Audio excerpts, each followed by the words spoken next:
y la conciliación podríamos decir que empieza a partir del 2000. ¿Qué diferencias establecen? Bueno, hay muchos modelos, estas personas o estos colegas, que eran filósofos, sociólogos, psicólogos, que tienen ahí referenciados en ese texto, empiezan a generar ciertas propuestas de acercamiento.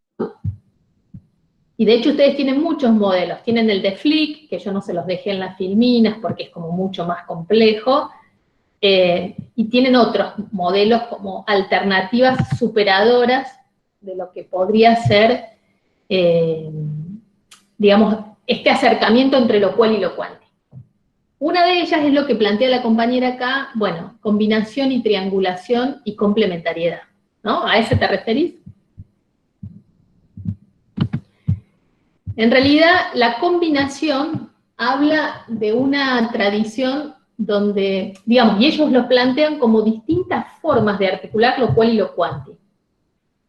Entonces, en la combinación no hay una integración de métodos.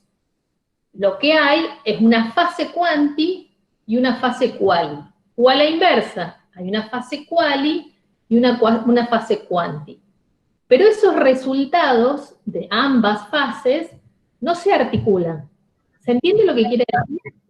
Por eso yo les di el ejemplo, creo en el video, ya no me acuerdo exactamente si ese, pero que nosotros en psicología usamos mucho la combinación metodológica cuando estamos en fase de construir o operacionalizar una variable. ¿Por qué? Porque, como ustedes saben, o habrán visto en técnicas psicométricas, no podemos usar instrumentos que fueron creados en el extranjero por diferencias culturales y todo lo que ustedes ya saben. Una forma es adaptar ese instrumento. Pero, por ejemplo, en mi campo, yo soy investigadora en el campo de la psicología política. A nivel global no hay muchos desarrollos. Entonces tenemos un concepto nuevo que aparece, como podría ser alienación política, donde no hay un instrumento para medir alienación política. Entonces tenemos que hacer una combinación de métodos para poder hacer estudios utilizando esa variable. Si nosotros queremos hacer estudios cuantitativos, muy bien, tenemos que operacionalizar, no hay escalas, no hay formas de medir. Entonces, hacemos un primer estudio cualitativo, tratando de indagar el sentido que le da a la ciudadanía a lo que puede ser el cinismo político. Vemos desde algunas aproximaciones teóricas de la psicología o constructos teóricos que no son equivalentes, pero pueden acercarnos a esa visión de que es la construcción de una creencia. Y en base a esa información cualitativa o de ese estudio cualitativo, que puede ser por entrevistas, puede ser por grupos focales o grupos de discusión, lo que hacemos es construir indicadores o dimensiones de lo que sería el cinismo político. Luego pasamos a una fase más cuantitativa para validar esa instancia cualitativa donde definimos indicadores. Esos indicadores podrían ser lo que ustedes conocen como los ítems de una escala, ¿sí? Entonces, esa fase es cuantitativa, pero los resultados de lo quali sirven para plantear lo cuanti. No es que yo los triangulo. Triangular implica que si yo obtuviera información cualitativa e información cuantitativa, esos resultados se articulan en una interpretación única. ¿Se entiende la diferencia?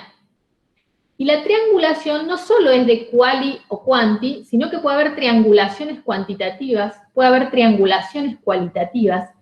Quiere decir que yo triangulo métodos, que pueden ser quali quanti, quanti puro, quali puro, pero la idea de triangulación es que convergen en un único resultado, no en distintos resultados o resultados de distintas fases. ¿Se entiende la diferencia entre combinar y triangular?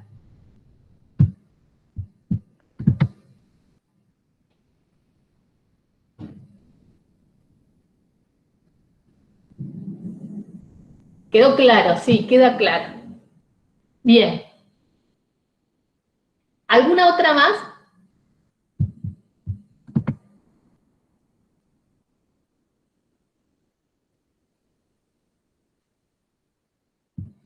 Bueno, parece que no. Si no, lo que podemos hacer, si no, como van sumando personas a medida que avanzamos, Si no, yo arranco con la clase y si al final quedaron algunas dudas, dejamos un pequeño espacio para aclarar otras dudas de lo que implican esos textos de la unidad 1, que son el video 4 y 5. ¿Parece? Muy bien, vamos entonces. Bueno, vamos a probar.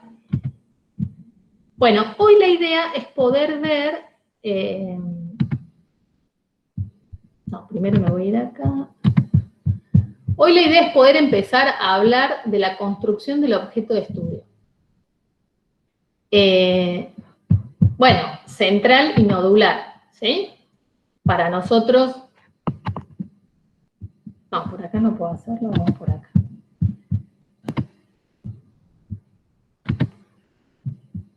Ahí sí lo ven, ¿no?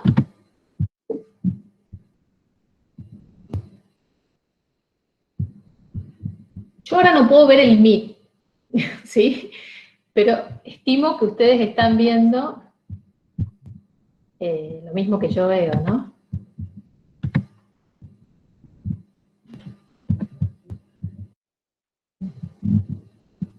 Genial, sí lo están viendo, buenísimo. Bueno,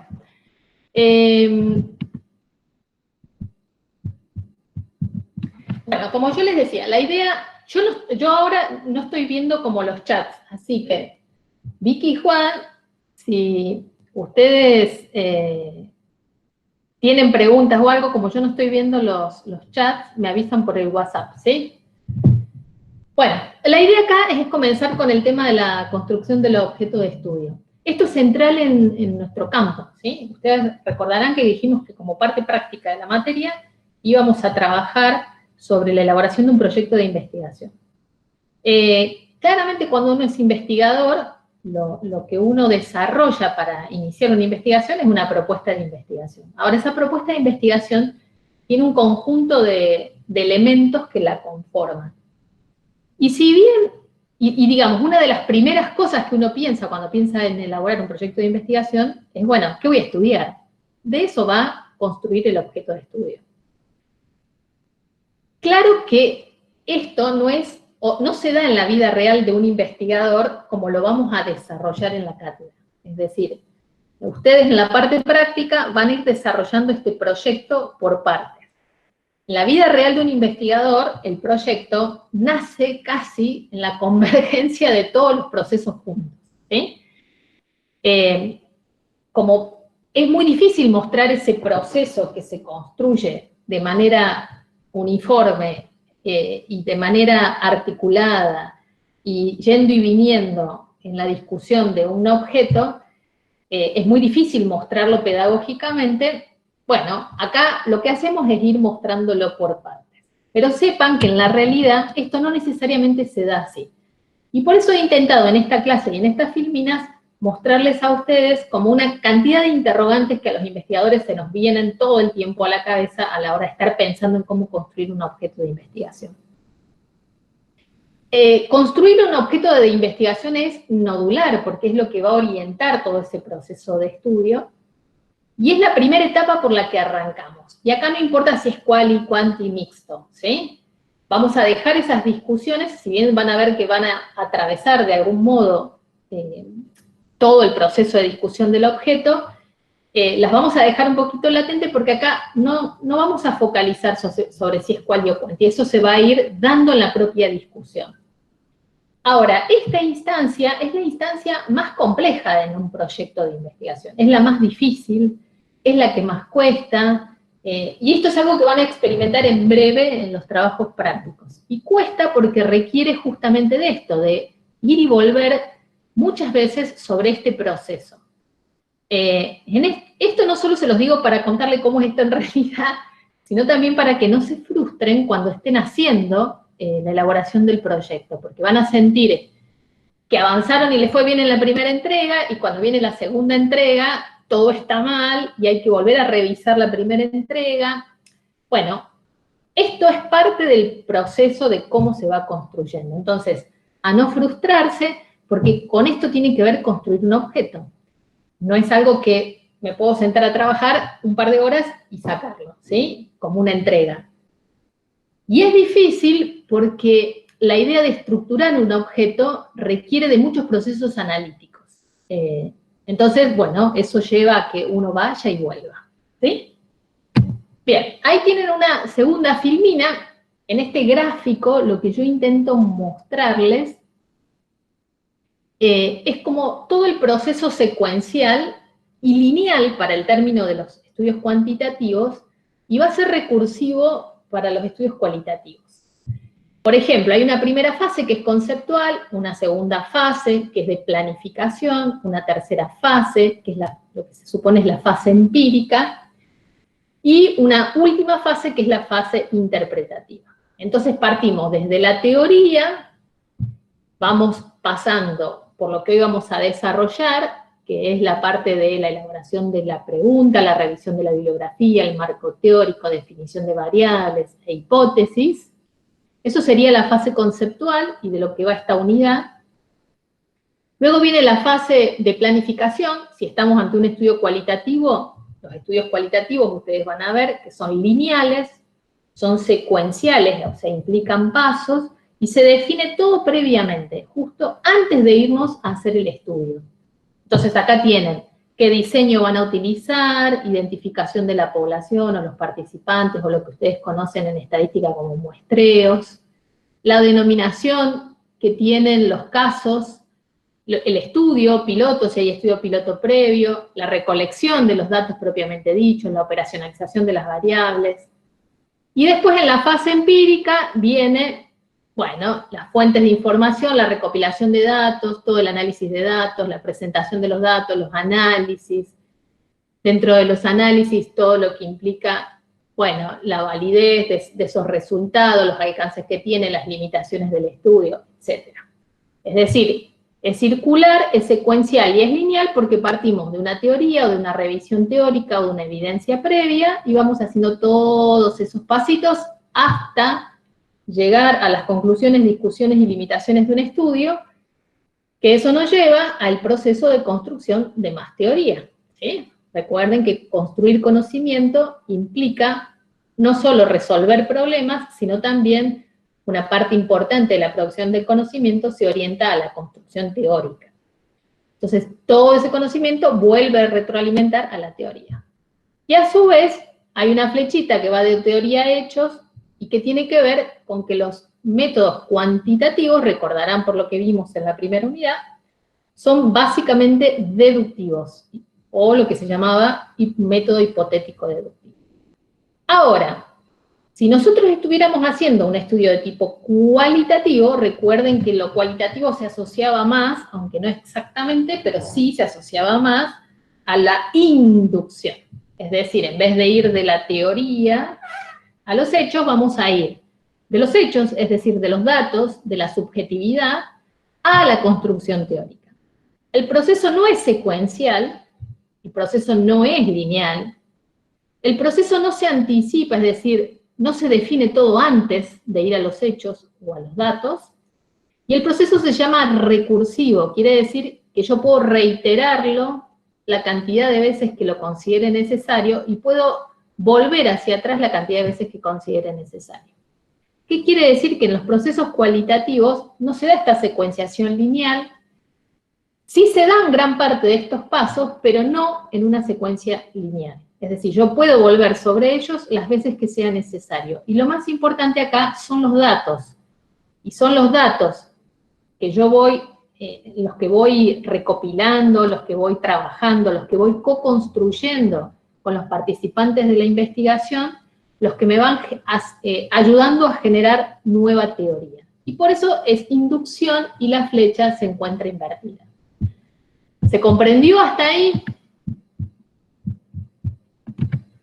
Es como difícil dar clases sin tener el feedback, pero bueno, sí, profe, genial, bueno, volvemos. Aclarado el panorama como general de los quali y los quanti y del proceso lineal y secuencial y del proceso recursivo, vamos a cómo surge un problema. O sea, cómo nos damos cuenta cuando hay un problema de investigación, sea el enfoque que sea. Bueno, claramente lo primero que surge es una idea. Si yo estoy siendo parte de un grupo de investigación, en nuestro caso, como investigadores, como entrenados y profesionales del campo, las ideas, no es que estamos mirando a veces sí, pero bueno, no estamos mirando el horizonte y se nos ocurre una idea. Sí podría pasar. Ya voy a una consulta teórica que me pasan acá sobre los pasos. Ahí termino de cerrar esta idea y volvemos hacia atrás, ¿sí? Pero sí, las ideas, para que se queden con alguna noción, la idea puede surgir de cualquier lugar, ¿sí? No es que la idea va a surgir solo y exclusivamente de una investigación antecedente, del grupo de investigación en el que yo participo. Las ideas y las fuentes que alientan ideas pueden ser cualquiera, y eso no tiene que ver con la calidad de la idea.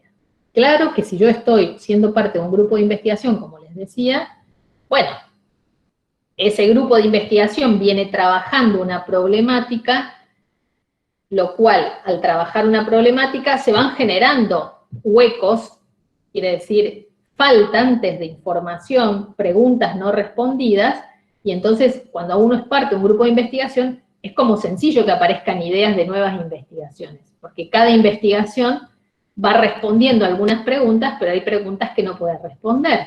Entonces, en la medida en que hay preguntas que no se pueden responder, de ahí surgen ideas. Ahora, tranquilamente, uno, cuando no, podría aparecer esas ideas de ver la tele. Nosotros que trabajamos en política, leer los medios de comunicación, sentir la agenda, el clima social, el clima político, surgen ideas de investigación todo el tiempo. Pero también podrían surgir desde cualquier punto de vista. Lo que es importante acá es que no hay que asociar la calidad de la idea de investigación con la fuente que produjo esa idea. Es decir, si yo me encontraba mirando una película y me surge una idea, no quiere decir que porque estaba mirando una película la idea va a ser mala, sino que calidad de idea no es el primer filtro a tener en consideración, ¿sí? Bueno, interrumpo acá y me voy a la consulta para no dejarla pasar tanto. Tengamos un poco de paciencia con este sistema. La consulta sobre los pasos. A ver, ¿dónde está?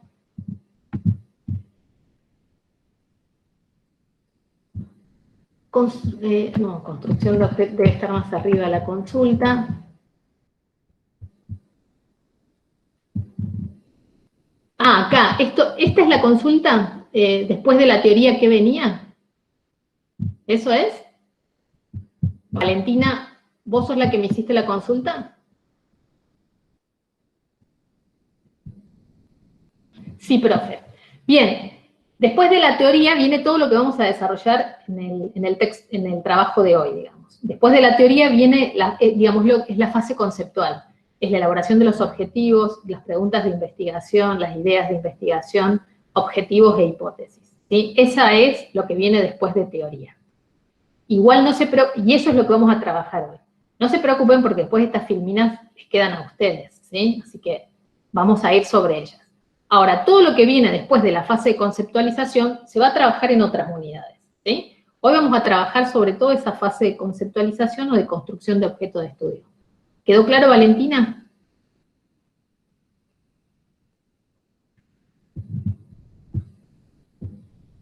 Sí, bien. Bueno, volvamos a la idea. Bueno, quedamos en que las ideas, ¿sí? Digamos, ese primer acercamiento que tenemos con lo que es la definición del objeto de estudio, y esa primera idea puede surgir de múltiples fuentes, y que lo importante acá es que la calidad de la idea no se asocie a la fuente que la produjo, ¿sí? Hasta acá las ideas son todas válidas, en general se trabajan muchas ideas, y a veces uno está contento porque encontró una idea, pero, como yo les dije, esta etapa del proceso de investigación es una etapa compleja. Todavía ahí no tengo un problema de investigación. Lo primero que tengo, y no es menor, es una idea, ¿sí? Luego de esas ideas, en general, digo, hasta acá no tengo un objeto, porque esas ideas, en principio, suelen ser ciertamente vagas, o por ahí sin mucha afinación, sin una perspectiva teórica clara, sin saber muy bien acerca, por ejemplo, de cómo lo trabajaría yo desde la psicología. Qué sé yo, yo recuerdo una vez una compañera de ustedes, hace muchos años, estábamos haciendo una práctica de investigación y ella se postula, nosotros estábamos trabajando con un proyecto de socialización política, entonces cuando le preguntamos a ella, bueno, ¿qué te lleva a postularte o a acercarte a un grupo de investigación como el nuestro? Y ella dijo, me interesan los niños, ¿sí? Cualquier cosa que tenga que ver con los niños me interesa. Claro que eso es un excelente interés y ella se incluyó en la práctica, pero es como una idea muy vaga, ¿sí? El que te dice, me interesa, me preocupa por qué la gente está tan ríspida en las redes sociales y la gente se maltrata. Bueno, son ideas geniales para trabajar, pero todavía falta afinar. ¿Cómo lo voy a hacer? ¿Desde qué perspectiva? ¿Puedo hacerlo desde la psicología? ¿La psicología tiene incumbencia en eso? Digo, las ideas son muy buenas, son el primer paso, siempre hay que tener una idea, pero de ahí a llegar al objeto todavía falta como mucho más recorrido, ¿sí? Eso hay que trabajarlo y por eso digo, esto requiere de muchos esfuerzos analíticos que llevan su tiempo y que es necesario trabajar. ¿Estamos? Bien. Pasemos a la siguiente. ¿Cómo formalizamos esa idea? Bueno, primer paso, y es lo que ustedes hicieron en el trabajo práctico de esta semana, y todavía los que no tuvieron práctico y que tienen hoy y mañana van a trabajar sobre esto, es familiarizarse con el campo de conocimiento de donde surge la idea. Claramente que si nosotros somos psicólogos, nosotros deberíamos poder encontrar desde la psicología, bueno, ¿qué ha trabajado la psicología sobre esa idea que nos surge?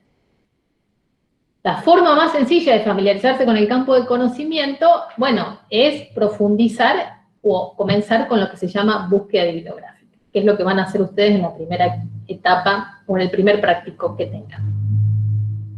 Poder familiarizarse con ese campo a partir de esa búsqueda, bueno, ayuda a investigar sobre un tema que, digamos, si ya se estudió profundamente, si no se estudió profundamente, yo no puedo hacer investigaciones sobre temas que ya han sido muy investigados.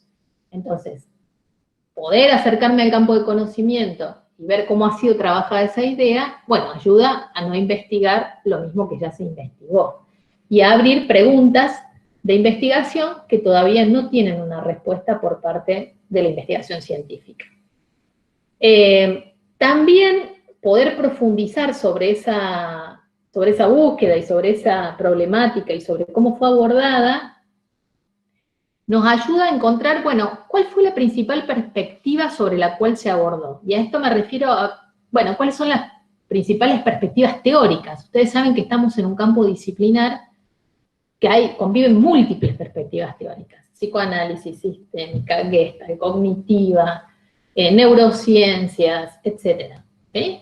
Entonces, cuando yo me aproximo a una idea o al campo de estudio, bueno, también debo ver desde qué perspectiva se lo abordó a esa idea. Porque esto también ayuda a poder formalizar y hacer una mínima síntesis analítica, de decir, bueno, claramente fue la psicología cognitiva quien más ha trabajado y donde hay mayor cantidad de aportes para poder afrontar esta problemática.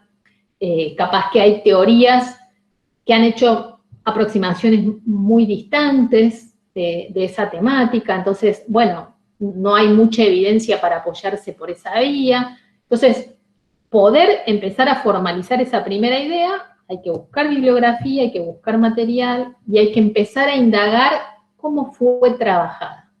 Esto ayuda a que pueda haber, que descubramos que hay temas que ya han sido muy investigados. Si un tema fue muy investigado, claramente la idea de poder generar nuevas ideas van a tener que ser muy precisas en función de poder responder preguntas que no hayan sido respondidas. a veces cuando un tema está muy investigado, no hay muchos márgenes nuevos o no hay muchas preguntas nuevas por donde incluir una nueva propuesta de investigación.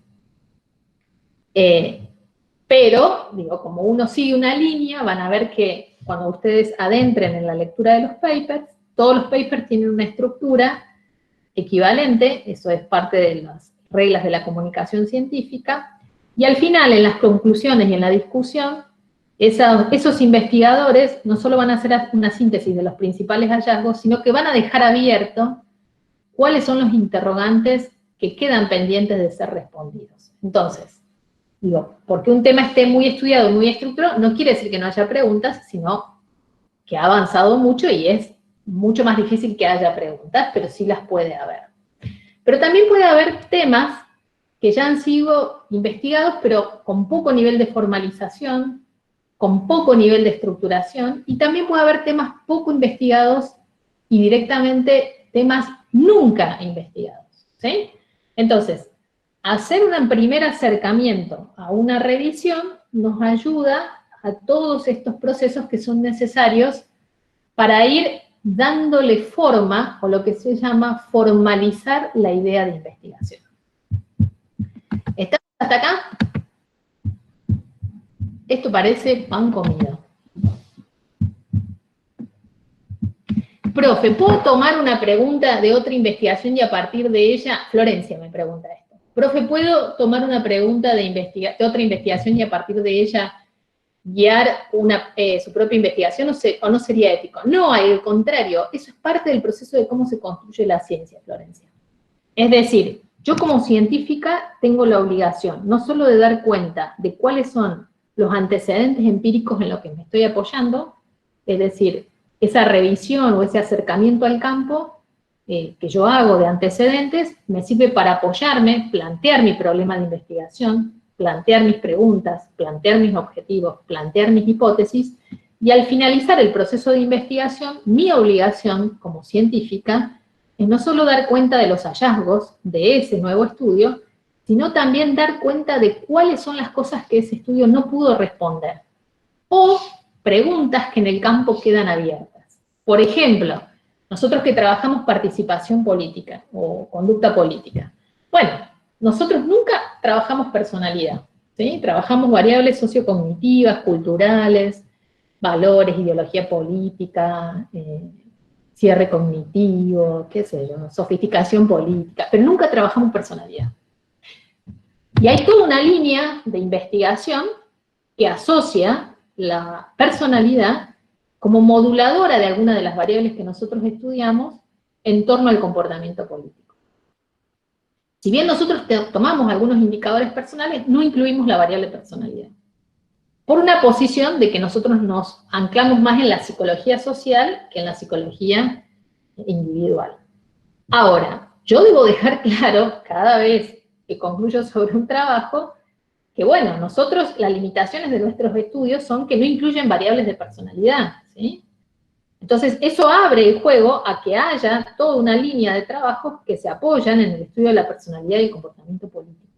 Eso es absolutamente ético, porque así se construye el conocimiento científico. ¿Queda claro? O sea, la perspectiva principal nuestra es la psicología social y la psicología política.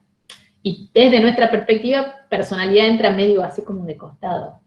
Entonces, claramente nuestros hallazgos tienen un límite. Todas las investigaciones tienen límites. No se puede investigar todo. Entonces, esas limitaciones generan preguntas que no pueden ser respondidas. Entonces, eso es totalmente ético. No es ningún robo. Y justamente no es un robo porque cuando uno escribe la fundamentación de una propuesta de investigación, es decir, a partir de esa revisión de antecedentes, debe citar los antecedentes de los cuales parte. Y eso es la forma más ética y más sana de construir el conocimiento. ¿Sí? ¿Pude responderte, Florencia? Se entendió. Agostina dice, profe, en la búsqueda bibliográfica se debe tener sustento de muchos artículos con los justos y eficaces en la medida válida de búsqueda. Bueno, en realidad es muy difícil acá hablar de cantidades, se habla de necesarios y suficientes. Ya vamos, en un par de filminas más adelante, vamos a trabajar búsqueda bibliográfica un poquito, para darle marco a lo que están haciendo en los trabajos prácticos, y vamos a hablar de eso. Pero yo te diría que no hay una cantidad, son todos aquellos necesarios para poder plantear una idea que no haya quedado alguna evidencia importante sin revisar. Uno no puede abarcarlas todas, ¿sí? Pero cuando uno selecciona una perspectiva, lo bueno que hace es que cuando uno selecciona la perspectiva y formaliza un poco más la idea, no es que se tiene que leer todo lo que hay publicado de todas las teorías habidas y por haber que han abordado el objeto. Cuando uno selecciona esa perspectiva, bueno, uno dentro de esa perspectiva trata de seleccionar lo más relevante. Y ahí empiezan a jugar cuestiones como la antigüedad de la publicación, uno empieza a hacer estas búsquedas por periodos más cercanos, es decir, busca artículos o producciones dentro de los últimos 5 años, si no encuentra mucho dentro de los últimos 10 años. En general uno no hace una búsqueda dentro de los últimos 20 años. ¿Por qué? Los artículos científicos es el modo en que los científicos nos comunicamos. Y la publicación científica sale publicada, se produce la investigación y ahí casi rápidamente sale publicada. Entonces, en general, siempre las últimas publicaciones tienen como los últimos avances en un campo de conocimiento. Entonces, en general, uno lo que hace es acotar los tiempos, selecciona la perspectiva, acota el tiempo de búsqueda, y uno empieza a ver una recurrencia de cuáles son los principales autores, o los principales grupos de investigación que han abordado una problemática. Entonces, en base a eso, empieza a encontrar una serie de recurrencias que hace que uno delimite el campo de búsqueda. Pero ya vamos a avanzar un poquito más sobre eso más adelante. ¿Bien? Muy bien. Sigamos entonces con las filminas.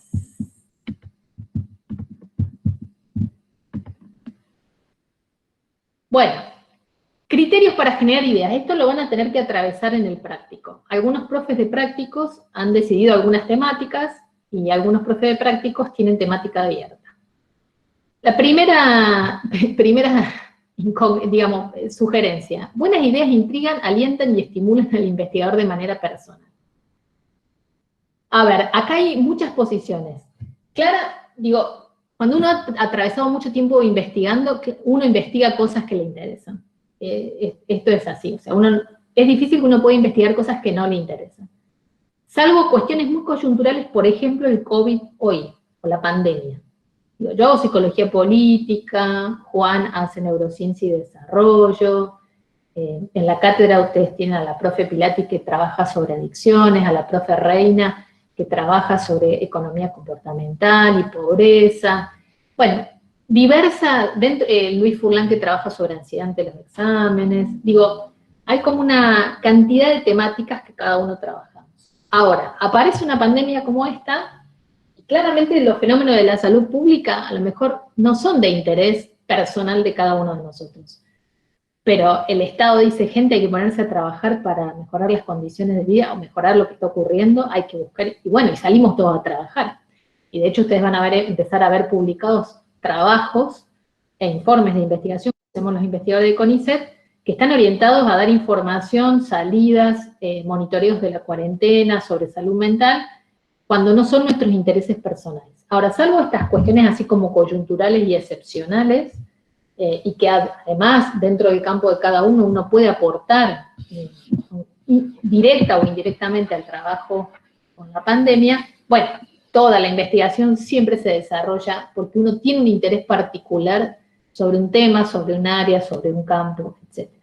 Y eso es necesario porque la tarea de investigación es una tarea bastante compleja, es difícil, es costosa, efectivamente, porque uno también en este camino tiene como muchas frustraciones, desde que a veces no tenés financiamiento, porque el Estado decide no financiar, después tenés financiamiento, pero las temáticas que se financia puede haber agendas y no coinciden, después todo puede funcionar muy bien, pero planteaste un proyecto de investigación y los proyectos de investigación uno los piensa, pero cuando los lleva a la práctica hay cantidad de obstáculos que uno tiene que resolver.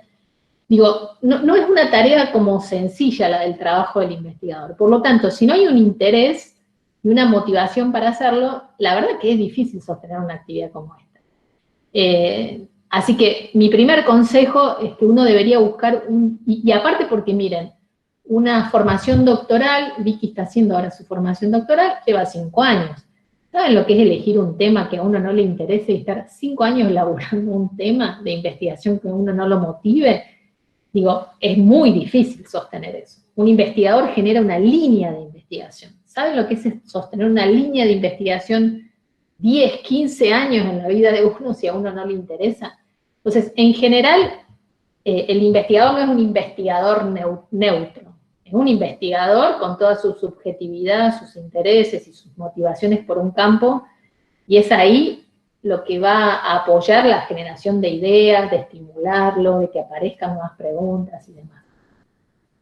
Así como cuando uno labura de psicólogo y dice yo prefiero hacer clínica o yo prefiero hacer psicología laboral, digamos, hay intereses que lo motivan a uno, más allá de que por ahí, qué sé yo, haya un campo que gana más dinero que otro. Bueno, a veces el interés no pasa por ganar mejor, sino por lo que a uno realmente lo motiva, ¿tá? Entonces, primera cuestión para generar ideas, debería ser sobre temas que a ustedes les interese porque eso los va a motivar a leer, a buscar información y demás. Las ideas no necesariamente deben ser nuevas, pero sí novedosas. ¿Esto qué quiere decir? ¿Por qué esto es tan difícil? O sea, uno hace tesis de grado y dice, debe ser original. Hace tesis de maestría y dice, el aporte debe ser original. Hace tesis de doctorado y dice, la contribución de la tesis doctoral debe ser original. Bueno, ¿qué quiere decir que sea original? Claro, que sea un proyecto, una propuesta de investigación que presente interrogantes que ya no hayan sido respondidos. Si yo me planteo una pregunta que ya fue respondida por otros estudios, ¿qué necesidad hay de volver a hacer otro estudio? Digo, uno debería justificar claramente por qué una pregunta o una idea que ya fue trabajada por un estudio requiera o sea necesario volver a realizar un estudio sobre eso, ¿sí? Si yo ya tengo respuestas a ese interrogante. En ese plano es novedoso, aunque no nuevo. ¿Y qué puede pasar para que algo sea novedoso y no nuevo? Bueno, los que laburamos mucho en el campo de la psicología social, donde hay procesos sociales o socioculturales que no son universales, como otros campos del conocimiento, que trabaja por ahí sobre procesos más básicos, donde el comportamiento de los problemas básicos, cognición, memoria, aprendizaje, pueden tener recurrencias más universales.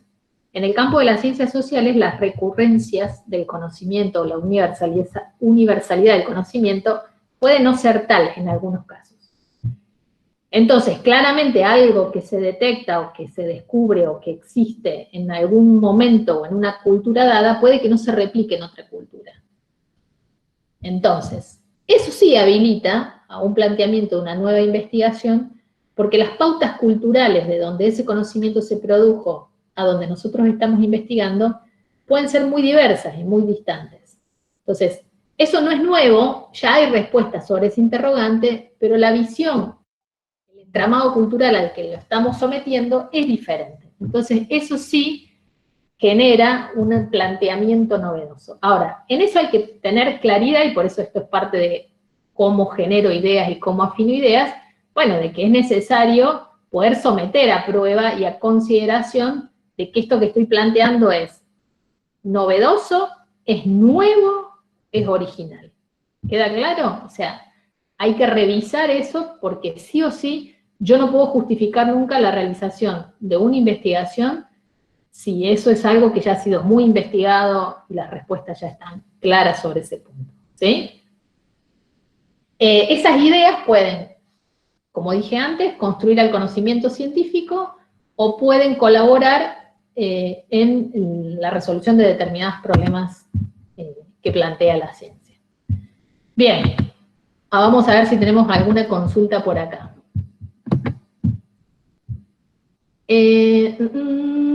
Aclarado, ¿se puede replicar otras investigaciones? Sí, es lo que yo recién... Viviana pregunta, ¿se pueden replicar? Sí se pueden replicar, y digamos, y de hecho hoy hay todo un movimiento que se llama la crisis de la replicabilidad, por dos motivos, que son diferentes al que yo mencioné recién. Primero, sí se pueden replicar estudios porque hay estudios o hay conocimiento que se ha producido en un entorno y al cambiar el entorno, las pautas culturales de ese entorno, requiere que sean replicados para ver si eso provoca modificaciones o no. De hecho, hay una teoría en psicología social, no sé si la van a ver, pero se llama la teoría de la atribución causal. Esa teoría planteaba un sesgo atributivo en la percepción de los grupos vulnerables o grupos con menores recursos, que se llama error fundamental de atribución. No me voy a poner a desarrollar la teoría, pero bueno, en el mundo occidental se venía desarrollando esa teoría, es una teoría actual muy potente, muy interesante, para aquellos que les interesa la psicología social, y encuentran que al estudiar el error fundamental de atribución en las culturas del este del planeta, no la cultura occidental, sino todo lo que es la cultura asiática y sobre todo las musulmanas, encuentran que el error fundamental de atribución en esas culturas no se da. No se produce ese sesgo perceptual social sobre los grupos desfavorecidos. Eso llevó a una discusión enorme en el campo de la psicología social, justamente por encontrar que una hipótesis tan importante, de una teoría tan relevante, no es reproducible en otros entornos culturales. Entonces, si no se hubiera dado la posibilidad de replicar en culturas diferentes y ver cómo la cultura puede modificar la teoría, eso no se hubiera podido evidenciar. Ahora, cuando hablamos de crisis de replicabilidad, esto quiere decir, y va a tu pregunta, ¿se pueden replicar? Sí, se pueden replicar por eso, pero también porque hay mucha investigación y mucha producción de conocimiento que muestra cierta evidencia, muestra ciertas relaciones entre variables, muestra cierta evidencia de modelización, que es algo que está muy de moda ahora, pero que después no se sostiene. Cuando yo propongo un modelo teórico, llevo adelante un estudio, hago una propuesta de un modelo, ese modelo, para poder sostenerse y, digamos, y transformarse en una teoría, requiere de ciertas réplicas, es decir, que sea posible y factible de ser replicado a los fines de encontrar la evidencia, y eso es la universalización del conocimiento. Eso está hoy un poco en crisis y en discusión. ¿Por qué? Porque la replicación, si bien es un aspecto fundamental, no se está haciendo con la frecuencia que se requiere, y muchas veces, digamos, se vuelve a generar nuevos modelos, pero sin la replicación. Y para que un modelo o un conocimiento se sostenga y se constituya en teoría, debe haber sido replicado y debe haber sido obtenido la misma evidencia o el mismo comportamiento, o de las variables o de la propuesta teórica. Y hoy eso está un poco en crisis, y de hecho hay todo un movimiento que invita a los investigadores a probar y a someter a prueba distintos resultados de investigación. ¿Quedó claro, Viviana? Dice, y aunque se haga tal cual, la investigación original se considera que respeta el criterio de novedoso, sí. Y por eso digo, hay que justificar qué es lo novedoso. O sea, lo novedoso puede ser que un modelo no esté replicado, o sea, no haya obtenido otra evidencia por fuera de la de los autores que de algún modo confirme esos resultados. Eso es novedoso, ¿sí? Por eso digo, esto habla de la crisis de replicabilidad. La replicabilidad en ciencia es fundamental, ¿sí? ¿Queda claro, Viviana?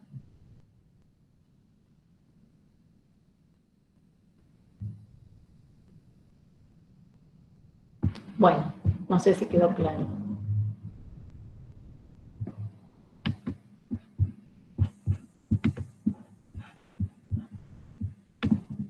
Sí, clarísimo. Genial. Por eso, novedoso, digo, esto de que hay que hacer tesis de grado original, hay que hacer tesis de maestría original, digo, y pareciera que siempre yo tengo que crear una idea que no existió nunca. No. Digo, debe ser original, aunque no necesariamente, y lo original no reside en que sea totalmente nuevo, sino que sea novedoso, ¿sí? Entonces, puedo basarme en otros, puedo replicar, pero debo justificar por qué eso, ¿sí? Y eso es lo que lo transforma en novedoso.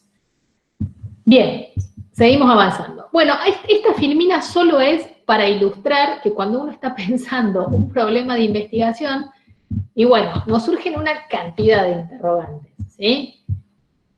¿Qué voy a hacer? Que remite a esta fase de que estamos discutiendo acá, que es la construcción del objeto de estudio. ¿Cómo lo voy a hacer? Que remite a la fase metodológica, que es con qué técnicas de recolección, con qué participantes, etcétera, dónde. ¿Por qué lo voy a hacer? que remite a esta fase de conceptualización y a esto que estábamos discutiendo, que es justificar por qué se hace un estudio, de qué manera lo hago. Es decir, a un investigador, o a ustedes, cuando empiecen a pensar el proyecto, todas estas preguntas están todo el tiempo dando vuelta. No es que yo solo digo, bueno, ¿qué hago? Y nada más. O ¿cuál es la pregunta? Y nada más. O sea, es un proceso dinámico esto. Todo el tiempo van a estar metiéndose todos estos interrogantes en la cabeza de ustedes, intentando poder dar cuenta o responder a esto que es la elaboración del problema de investigación. ¿Sí? Muy bien. ¿Cómo puedo afinar esa idea? Bueno, acá también, son todas filminas de ayuda esto, que es como decir, bueno, someto mi idea a una serie de preguntas a los fines de ver si la idea se la banca, ¿sí? Es decir, esa idea responde o se vincula con una demanda o un problema social, eso tiene que ver con la relevancia de la pregunta. Claramente, no todas las preguntas van a resolver o vincularse a un problema social, también puede ser a una necesidad de la ciencia, como puede ser, por ejemplo, la replicación, ¿sí? Pero siempre es importante saber, ¿mi idea es relevante? ¿Sirve para algo? ¿Para qué sirve? ¿Resuelve un problema? ¿Contribuye a un conocimiento sobre el que no se sabe? ¿Replica o confirma un conocimiento que se tiene pero que no ha tenido otra replicación posible? Es decir, ¿para qué sirve? Eso es la relevancia, ¿sí? También, como ustedes habrán visto en el programa, nosotros incluimos el tema del género.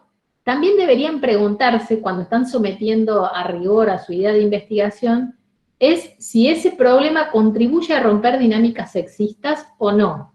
No todos los problemas van a tener o van a estar atravesados necesariamente por el género, pero es una pregunta que todos debemos hacernos. Si el género es una variable que puede introducir diferencias en esa problemática. Y si eso va a romper alguna brecha o va a poder demostrar que existen diferencias y eso rompería una brecha, deben ser incluidas. Hoy tenemos casi como una obligación moral de poder trabajar el género de manera no binaria, como se trabajaba históricamente en la ciencia, como variable sexo, hombres-mujeres, sino poder avanzar sobre eso y ver si ese problema que yo estoy planteando contribuiría o no a romper esas brechas y si esa variable puede generar resultados diferenciales. También, como en la ciencia nosotros nos dedicamos, somos investigadores del Sistema Nacional, bueno, creo que gran parte, no quiero decir toda la cátedra, pero todos los investigadores, la mayor parte de los investigadores de esta cátedra de investigadoras, confiamos en la ciencia pública al servicio público. Entonces, para nosotros es relevante que cuando uno se pregunta sobre la relevancia de un problema, es ver si eso contribuye al abordaje de intereses o demandas de sectores vulnerables. No quiere decir que todos los temas deban, insisto, orientarse a eso, porque hay distintas perspectivas, pero son interrogantes que son interesantes de que ustedes los incluyan para pensar sus ideas de investigación. Esto que vimos recién aporta aspectos novedosos o antes no estudiados, reformula problemas clásicos, pero de una perspectiva de género, o sea, esto de la originalidad que trabajamos en las filminas anteriores. Contribuye a incrementar el conocimiento en torno al fenómeno, ¿sí? Es factible de ser realizado. Bueno, estos son algunos interrogantes que nos ayudan como a afinar esa idea, y es decir, a someter la idea a ver si se banca y se sostiene como idea de investigación posible. ¿Cuáles son los criterios para plantear un problema? Acá, claro, cuantitativo, porque ya al final vamos a ver algunas características especiales para los cualitativos.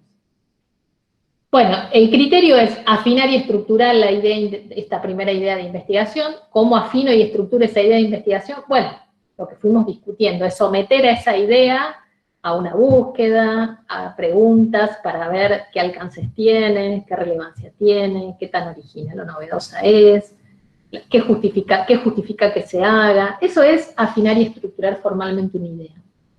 Dice, implica formularla en términos concretos y explícitos de manera que sea susceptible de ser investigada. Es decir, en la filmina anterior yo dije, ¿es factible de hacer esto? Porque yo puedo tener una idea divina.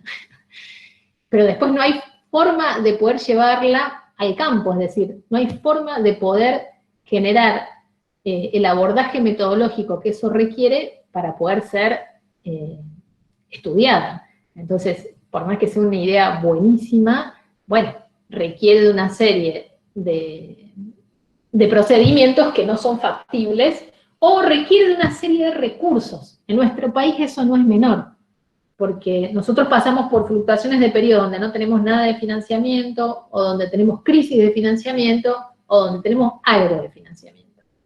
Entonces, todas las investigaciones son costosas, tienen costos, no solo de recursos humanos, sino de recursos económicos. Entonces, también uno debe sopesar qué factibilidad tiene también en términos de recursos económicos para poder llevarlo adelante. Otra pregunta que me suelen hacer habitualmente, ¿cuánto tiempo, como recién me decían, cuántos artículos o cuánta revisión? Bueno, otra pregunta típica es, ¿cuánto tiempo debe pasar desde la idea a que eso se transforme en un problema? En realidad no hay un tiempo medible estandarizado. En realidad todo depende de qué tan familiarizados estén con el campo, con la búsqueda de información o con la información sobre lo que se ha realizado sobre ese campo, qué tan compleja sea esa idea, la existencia de estudios antecedentes. Claro que cuando hay estudios antecedentes es más fácil hacer ese camino, porque los estudios antecedentes nos van dando pistas y pautas para poder estructurar esa idea. Entonces, por eso nosotros en la materia lo primero que hacemos es buscar antecedentes, porque es la forma más rápida de orientarlos a la estructuración de una idea. Pero a veces, cuando uno tiene otras inquietudes y curiosidades y explora campos menos explorados, donde hay menor familiarización con esa idea, bueno, cuesta un poco más de tiempo, ¿sí? Entonces, el tiempo no hay una medición concreta para cada uno, el tiempo depende un poco de todas estas cuestiones, ¿sí? Bien, veamos si hasta acá hay alguna otra pregunta. Listo, ya está respondida por Juan. ¿Qué preguntaba Fiorella? ¿Y a quiénes? También es una pregunta. Amplía tu consulta, Fiorella. A la población de estudio, exacto. Exactamente. Bien. Bueno, avanzamos un poquito más.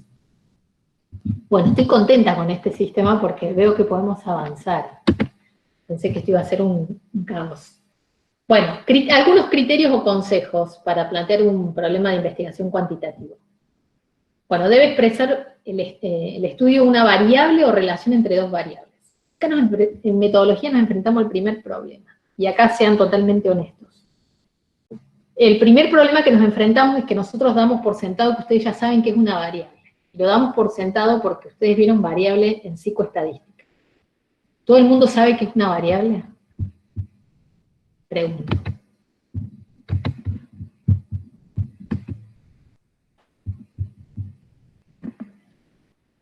Sí, sí, genial, buenísimo. Entonces hoy no tuvimos problemas.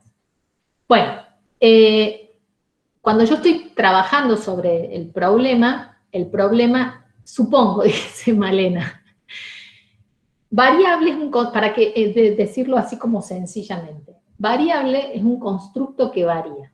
Por ejemplo, familia puede ser un concepto, ¿sí? Y de hecho en psicología, en muchas materias estudiamos qué es la familia o cómo la familia condiciona los procesos de desarrollo infantil, etc. Ahora, en una investigación yo no puedo decir que quiero estudiar la relación entre la familia y los procesos de aprendizaje de los niños. Porque familia no es una variable, es un constructo, es un concepto. Ahora, si yo digo tipo de familia, y defino que por tipo de familia voy a entender a la composición de la familia, es decir, una familia nuclear, una familia ensamblada, una familia monoparental, etc., sí es una variable, porque la estoy haciendo variar y estoy recortando o definiendo operacionalmente qué entiendo por esa variable. ¿Queda clara la diferencia entre concepto, constructo y variable? Variable es que varía entre algo, y puede variar cualitativamente o categorialmente, o puede variar cuantitativamente, ¿sí? Edad es una variable, recién por acá vi una pregunta que había por edad, grupo etario. Edad es una variable y varía cuantitativamente, 10 años, 15 años, 25 años, ¿sí? Ya vamos a, Jessica pregunta, me confunde lo de independiente y dependiente, pero ya vamos a llegar a variable independiente y dependiente. Por ahora lo que necesito es que les quede claro qué es variable. ¿Quedó claro qué es variable? Sí.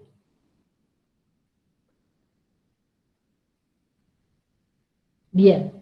Entonces, el primer paso es que debe expresar el estudio de una variable o relación entre dos o más variables. O sea, todo problema de investigación debe haber variables. Si no hay variables, no tengo un problema de investigación. ¿Por qué? Porque para la investigación es necesario, ustedes piensen, que en una investigación lo que yo voy a hacer es una demostración empírica de la existencia de un fenómeno. Entonces, para poder hacer esa demostración empírica de la existencia de un fenómeno, tengo que poder observar ese fenómeno, tengo que poder medir ese fenómeno. Entonces, si yo trabajo con conceptos y no variables, ¿cómo me voy a dar cuenta como investigador cuando estoy en presencia o no de ese fenómeno? Entonces, no existen conceptos en lo que es la definición del problema de investigación, existen variables. Y cualquier problema de investigación debe tener por lo menos una variable o relación entre dos o más variables. ¿Está claro esa primera recomendación? Gabriela me dice, ¿hay temas prohibidos? No. No. En ciencia no hay temas prohibidos, ¿sí? Puede haber temas controvertidos, pero no prohibidos. Tal vez te refieras por ahí a cuestiones más vinculadas a los estudios genéticos y de clonación, por ejemplo. Está un poco lejos de la psicología, pero claro que hay cosas que los investigadores no pueden hacer. O sea, ninguna investigación debe contribuir a intereses particulares ni a ir contra intereses de la humanidad, digamos. La investigación tiene que contribuir al bien común. Y si la investigación contribuye al bien común, no hay prohibiciones, ¿sí? Así que yo diría que no existe la idea de prohibición, salvo cuando la regla del derecho humano básico se intenta como transgredir.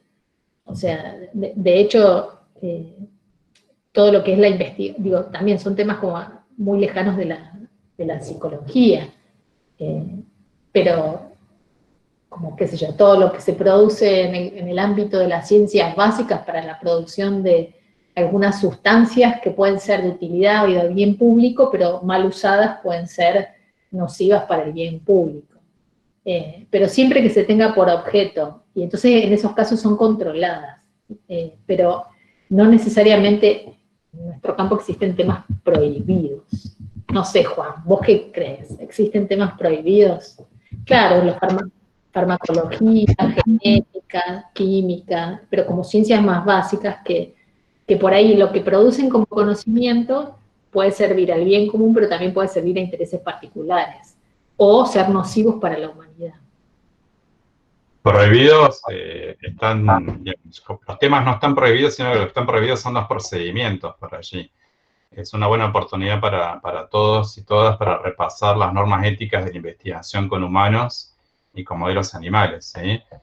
Por ejemplo, el campo de la investigación farmacológica es uno de los campos más altamente regulados, donde hay que dar muchísimos pasos para poder hacer este tipo de estudios, tanto con modelos animales, lo que típicamente se menciona como estudio clínico, como con modelos humanos, ¿sí? Vamos a la coyuntura actual, que dado que Silvina la está usando también en varios ejemplos. En el marco actual de la pandemia por el COVID-19, una de las cosas que se está buscando con mucho énfasis en muchos lugares es una vacuna, un tratamiento, ¿de acuerdo? Entonces, lo que está en discusión en este momento es, bueno, ¿qué dentro de la urgencia y de la gravedad que representa esta pandemia, qué aspectos podemos saltar dentro de los procedimientos de investigación para poder avanzar en la búsqueda de un tratamiento, de una vacuna, ¿de acuerdo? Entonces, van a ver que, si ustedes siguen los medios, que hay pruebas que están saltándose la etapa de la investigación con modelos animales, ¿sí? No es la situación ideal esa, pero bueno, si se adoptan todos los resguardos éticos, es factible. De hecho, muchos de esos procedimientos están trabajando en reclutar a voluntarios, a los cuales se les va a pedir, obviamente, el consentimiento informado, se les va a pagar, hay un montón de aspectos complementarios asociados con ese tipo de investigación, ¿sí? Luego, nada, tener en cuenta estas consideraciones que mencionó Silvina. Hoy casi como que hay un acuerdo generalizado en la comunidad científica sobre cuestiones que tienen que ver primero en cuanto a daño, no, digamos, no violentar ni avanzar sobre los derechos humanos. Todos esos aspectos están incluidos dentro de las normativas éticas y se vienen trabajando sistemáticamente desde que comenzamos a tener ese tipo de marco de referencia para los trabajos de investigación, ¿sí? Y algunos van surgiendo sobre la marcha. Por ejemplo, obviamente, el tema de, por ejemplo, investigación con células madre, investigaciones con clonación y algunas otras cosas más, que son todos desafíos nuevos que no enfrentábamos hace 10, 20 o 30 años.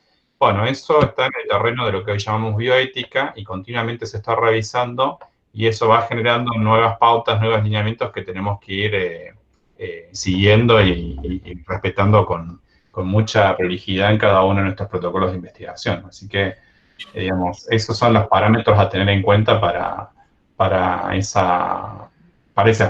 aspecto que mencionaba recién, creo que era Gabriela Vega, ¿sí? Nada, después, lo otro que creo que también lo mencionó Silvina, es que también, no es que haya temas prohibidos, pero sí por ahí lo que uno encuentra, sobre todo en lugares en donde hay más tradición de apoyo a la investigación, es que hay preferencias temáticas, ¿sí? El gobierno puede definir cuáles son sus temas estratégicos o áreas, ¿sí? Entonces, no es que haya temas prohibidos, sino que hay algunos temas que los organismos que financian consideran más prioritarios. Y en ese punto también se mueve mucho la comunidad científica.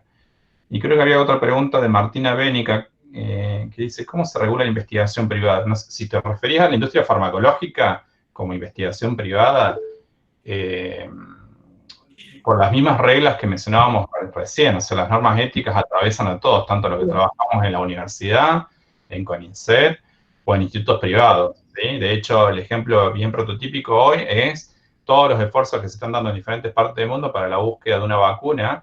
Bueno, hay organismos gubernamentales y hay laboratorios privados, todos trabajando, ¿sí? Pero todos tienen como marco de referencia las normativas éticas internacionales para ese tipo de desarrollos. ¿Estamos? No sé si hay alguna otra consulta en esa línea. Hay una consulta de Lourdes, que se la contesto por acá, si queda para todos, y todas aclarado. Ah, la de cuál. Ahora me estoy refiriendo a plantear un problema de investigación cuantitativo. Yo dije que al final íbamos a ver lo cualitativo, pero igual te lo respondo acá. Vos me traes el ejemplo de las representaciones sociales. Cuando estamos en el marco de las investigaciones cualitativas, no vamos a hablar de variables. Por eso es muy importante discriminar lo cual y lo cuanti en este aspecto, ¿sí? Y por eso los remití a lo que ustedes saben de psicoestadística como variable. Las metodologías cualitativas hablan de dimensiones analíticas, pero no necesariamente de variables. Cuando uno trabaja representaciones sociales, nosotros trabajamos representaciones sociales de la política o lo político, por ejemplo. Hoy no está Dani conectada, pero Dani ha trabajado sobre representaciones sociales de la democracia. Lo que una definición es que representaciones sociales es una teoría, ¿sí? Eso tampoco es una dimensión analítica. Ahí cuando uno baja un problema de investigación, lo que uno promueve como pregunta es, bueno, dar cuenta de cuáles son los sentidos sobre la democracia que los jóvenes de la universidad tienen. Cuando hablas de sentidos, ahí estás generando la dimensión analítica. Y justamente la perspectiva desde la cual lo vas a analizar puede ser la teoría de las representaciones sociales. ¿Se entiende la diferencia? Igual eso lo vamos a ver un poquito mejor cuando hablemos de los criterios para plantear un problema cualitativo. ¿Quedó claro, Lourdes? Sí, profe, gracias. Y después hay otra consulta, que es más una inquietud de María Florencia, que dice, ¿los estudiantes podemos participar de investigaciones? Sí. Los estudiantes pueden participar de investigaciones. Yo les mostré, ya no me acuerdo si fue en la clase 4, creo que la 4, una primera filmina que les puede haber parecido un poco descolgada, donde yo les mostraba el sistema científico nacional y dónde están insertos los investigadores de las universidades y del CONICET, y también les mostré una imagen del IPSI. El IPSI es el Instituto de Investigaciones Psicológicas de la Facultad, que es una unidad ejecutora de doble dependencia. Tanto los investigadores radicados en el IPSI, como los docentes de la universidad que hacen investigación, llaman permanentemente a prácticas de investigación, donde uno puede incluirse o incorporarse, y esas prácticas las convalida como crédito de materias electivas. Pero a veces las vocaciones científicas, y es muy bueno que aparecen antes de llegar a la instancia de las prácticas. Casi la mayoría de los equipos de investigación recibe estudiantes para hacer prácticas de investigación, sea en el marco de las prácticas, o sea por propia motivación de los estudiantes de querer ser parte de un grupo de investigación. Así que contacten, vean qué hay en el IPSI, vean qué hay en el cuerpo docente de la Facultad de Psicología, vean qué intereses tienen, además de ver las convocatorias que todos los años se abren para hacer investigación. Bueno, pueden participar de procesos de investigación, ¿sí? Bueno, entonces, aclarado que es variable, aclarado que es para plantear el problema cuantitativo, dijimos que lo primero era tener una variable o la relación entre dos o más variables. Debe estar formulado claramente y sin ambigüedad como un interrogante. ¿Por qué? Porque ese problema o esa pregunta es la que nos va a desencadenar la descripción o el desarrollo de los objetivos que van a ser lo que nos ayuda a responder esa pregunta. Entonces, el problema no es que ustedes van a leer millones de papers y no van a encontrar una sola pregunta. Lo que sí se hace es que para que sea más pedagógico y los ayude a ustedes más rápido a encontrar el problema de investigación, es que lo redacten en forma de interrogante. Si uno lee un paper, no va a encontrar la pregunta, pero cuando uno lee la introducción de un paper, ese paper está justificando la existencia de algo que no se sabe. O sea, está justificando qué se sabe y qué no se sabe. Entonces, cuando un paper en la introducción o fundamentación justifica qué se sabe y qué no se sabe, de algún modo está dejando implícita una pregunta. Nosotros en el proyecto les pedimos que la expliciten a la pregunta o a la interrogante para que sea un poco más sencillo. Pero van a ver que cuando ustedes leen una investigación no van a ver nunca un paper, nunca van a ver una pregunta planteada. ¿Está claro eso? Bien, el planteamiento debe implicar la posibilidad de realizar una prueba empírica, esto que decíamos recién. Bueno, está genial la idea, pero si yo no puedo demostrar eso, o no puedo llevarlo a la práctica, o no puedo llevarlo al campo, la verdad no voy a poder hacer mucho más con ese estudio, ¿sí? Entonces no va a ser factible. Entonces debe ser factible de llevarse a una prueba de tipo empírica. ¿Estamos? Bien, ¿quedó alguna otra pregunta del planteo? ¿No?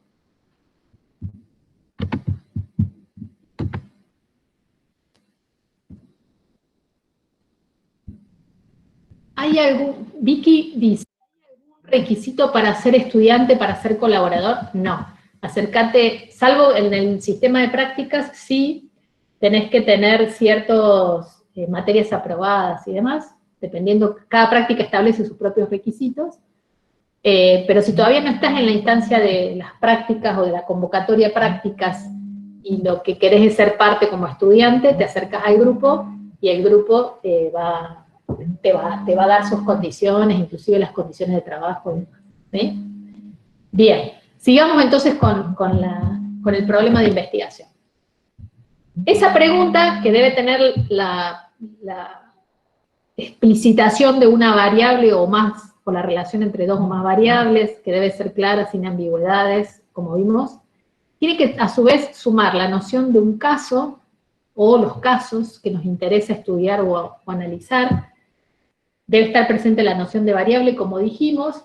¿Qué queremos hacer con esas observaciones? Si queremos estudiar la relación entre variables, si queremos comparar la presencia de esas dos variables, si queremos describir, ¿sí? Entonces, también tiene que tener una idea de qué se quiere hacer con ese caso. Ahí tienen un ejemplo que dice, se desea conocer la relación entre las características de la personalidad y estrategias de afrontamiento en personas privadas de la libertad en centros penitenciarios de la ciudad de Córdoba. Bueno, claramente tiene dos variables, por lo menos. Uno es características de la personalidad y la otra variable son estrategias de afrontamiento. ¿Sí? O sea que la noción de variable está. ¿Dónde queremos observar eso? Bueno, son personas privadas de la libertad. O sea, que hay una noción de caso, qué tipo de personas, o qué grupo particular de personas queremos, sobre las que queremos estudiar. ¿Y dónde están esas personas? Bueno, en centros penitenciarios de la ciudad de Córdoba, ¿sí? Hay una idea de dónde está radicado ese caso, ¿sí? Y a su vez, de algún modo establece qué queremos hacer con esas observaciones. Porque decimos conocer la relación. Yo podría decir, quisiera describir cuáles son las características de la personalidad y las estrategias de afrontamiento de las personas privadas de la libertad. Y ahí no estoy estableciendo relaciones entre las variables. Por eso es muy importante que en la pregunta de investigación quede explicitado qué quiero hacer con eso, ¿sí? Entonces, qué casos, qué variables, qué quiero hacer con esas variables o esas observaciones y dónde pienso hacerlo. Todo eso debe estar contemplado en una pregunta de investigación y después en los objetivos también. ¿Estamos hasta acá? ¿Alguna duda de esto? No tenemos dudas por ahora. Genial, avanzamos. Muy bien. Vamos entonces ahora, después de todos estos trucos y toda esta cosa que fuimos explicando de ideas y cómo afinar y cómo estructurar y cómo someter a consideración que tiene que tener, ¿cuáles son los elementos que constituyen el problema de investigación? Hablamos un tiempo importante sobre la idea, esa idea inicial, ¿sí? Y empezamos a hablar de la pregunta de investigación. Entonces, cuando ya revisé, sometí a consideración esa idea, la fui afinando, la fui estructurando, lo que obtengo es uno de los elementos del problema, que es la pregunta de investigación. Pregunta de investigación, es necesario plantearla a través de una o varias preguntas. Claro que hay problemas, chicos, sencillos, que a veces ameritan una pregunta, y hay problemas más complejos que requieren más de una pregunta de investigación. Y a su vez, si un problema dentro de una misma perspectiva combina etapas quali y quanti, o triangula quanti quali, o sea que es un diseño mixto, todavía la complejidad de las preguntas va a ser mayor y también mayor cantidad de preguntas, ¿sí? Ahora, no es que todo proyecto debe tener un montón de preguntas, son la cantidad de preguntas necesarias para plantear el proyecto que ustedes quieren plantear, ¿sí? Y para poder abordar la problemática que ustedes quieren abordar en función de lo que ha demostrado y han podido justificar sobre eso, ¿sí? Pero es importante que esa pregunta esté planteada y, como dijimos recién, tenga referencia a los límites temporales, espaciales, el perfil de las unidades de observación. Es decir, la pregunta es, ¿qué me quiero responder con este estudio? ¿Sí? Las preguntas nos deben dar la posibilidad de que, obviamente, no se conozca la respuesta, como yo les dije hace un rato. Si yo ya conozco la respuesta a esa pregunta, ¿para qué voy a hacer una investigación? Segundo, esa pregunta, como dijimos, se debe responder con evidencia empírica, ¿sí? También implica, como recién comentaba Juan, usar medios éticos. Es decir, si yo para responder una pregunta de investigación tengo que usar medios no éticos, error, no, hay que correrse de ahí. No puedo generar una pregunta de investigación que me implique a mí transgredir normas éticas, ¿sí? Eso deberá quedar ahí pendiente, si eso no se puede cumplir. Y que además, esa pregunta, como también fuimos viendo a lo largo de la discusión, justifique o sea sustantiva en cuanto a los resultados que va a dar, o sea, tenga relevancia, ¿sí? La segunda pata de un planteo de problema es la justificación del estudio, que es esto que van a empezar a hacer en los prácticos, que también lo hablamos de cómo esa idea se iba trabajando, que es la revisión de la bibliografía. Y a partir de esa revisión, yo puedo justificar ese estudio, pero también puedo dar cuenta de cuál es el propósito del para qué hacer esa investigación. ¿Por qué es necesario hacerla? ¿Qué voy a aportar con esa investigación? La justificación del estudio es muy importante, y es lo que ustedes se van a encontrar al inicio de cada vez que lean un paper, ¿sí? ¿Qué tan importante es que se haga esa investigación? Y recuerden, nunca la justificación de un estudio debe ser personal, es decir, yo hago este estudio porque me interesa a mí. la motivación por un campo, o por un área, o por una temática, debe ser lo que motiva la realización o el acercamiento de un investigador a un campo de conocimiento. Pero no la justificación de la realización de un estudio debe ser personal. Dijimos recién que la ciencia debe orientarse hacia el bien común y hacia el bien público, ¿sí? Y el tercer elemento que compone el problema de investigación es el desarrollo de los objetivos de investigación. ¿Qué es? ¿Qué voy a hacer para poder responder a todas esas preguntas de investigación?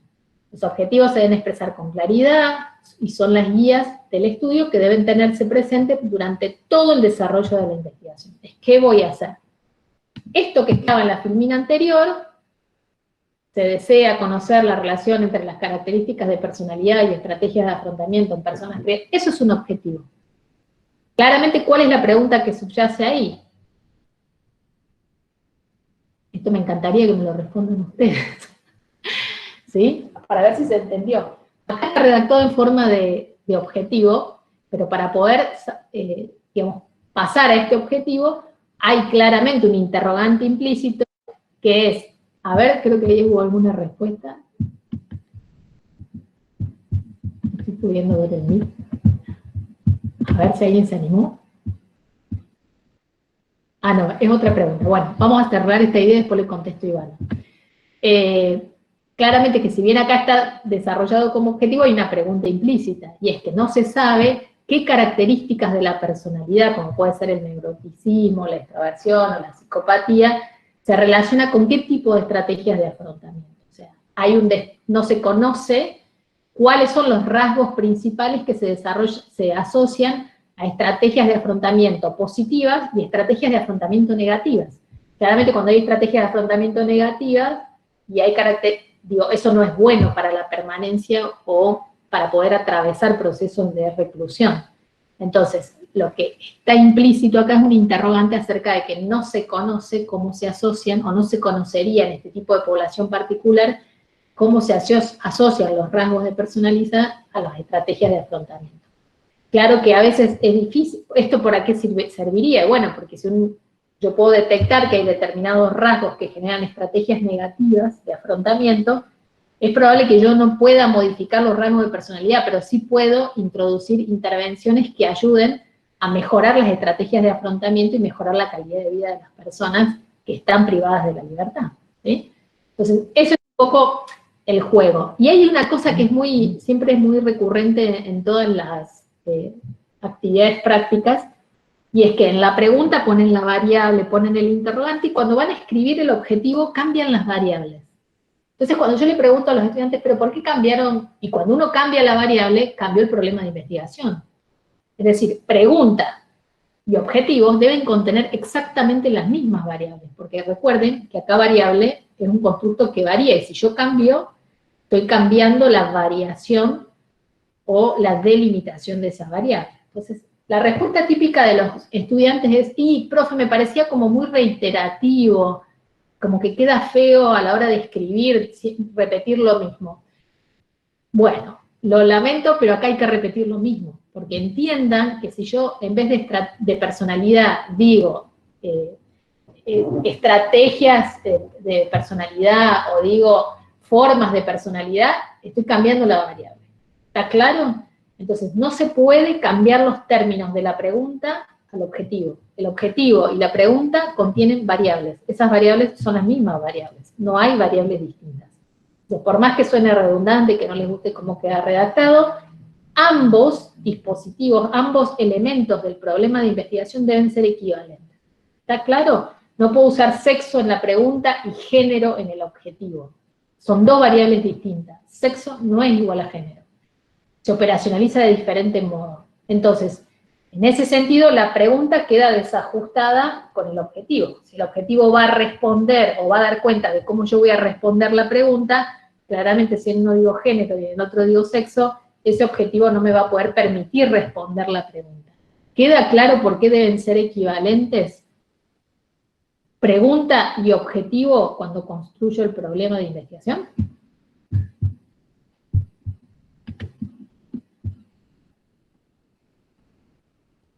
Bueno, acá hay varias preguntas. A ver, voy a subir un poquito. Sí quedó claro la relación, pero vamos a ver. Ivana. Dice, cuando dice que no debe tener respuesta, no quiere decir que no pensamos una probable respuesta a nuestra formulación de la pregunta de investigación, porque de hecho también planteamos una hipótesis muy bien.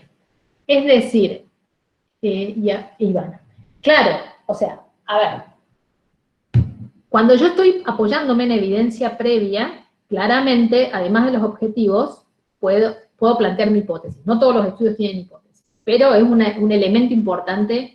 Y ya vamos a ver en esta clase que en un momento vamos a llegar a la hipótesis. Por lo tanto, hay una respuesta, pero no es, yo dije, el planteamiento debe ser novedoso. Si yo estoy replicando, lo novedoso es que estoy tratando de confirmar hipótesis. ¿Se entiende eso? Es decir, si yo estoy haciendo una réplica, hay respuestas a esa pregunta. Y lo que yo estoy planteando justamente es un estudio de réplica para confirmar esos antecedentes previos. Es decir, voy a confirmar hipótesis que ya puedo plantear porque hay respuestas previas, ¿sí? Entonces, esta es la discusión que ya tuvimos. ¿Puedo hacer réplicas? Sí. ¿Es ético? Sí. ¿Estoy robando? No. Porque es un estudio de réplica y así se plantea. Estoy confirmando hipótesis. ¿Queda claro eso? Lo novedoso dijimos que podía ser porque es eso, un estudio de réplica. ¿Está claro? Cuando yo digo, no puedo la pregunta tiene que poder darnos una respuesta que no haya sido respondida, es porque van a ver en la práctica que van a encontrar cantidad de proyectos que se preguntan todas la misma cosa, ¿sí? Entonces, eso es lo que hay que tratar de evitar. Si yo tengo una buena justificación sólida, van a ver que no van a tener problemas con el tema de si es una pregunta o si eso ya fue respondido parcialmente.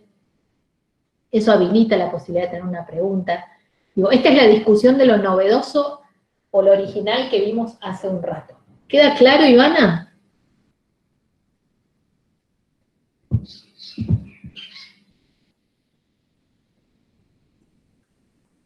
Viviana dice, bueno, Ivana no veo. Viviana dice, ¿estaría incompleta la redacción del objetivo? ¿Qué te parece que está incompleto?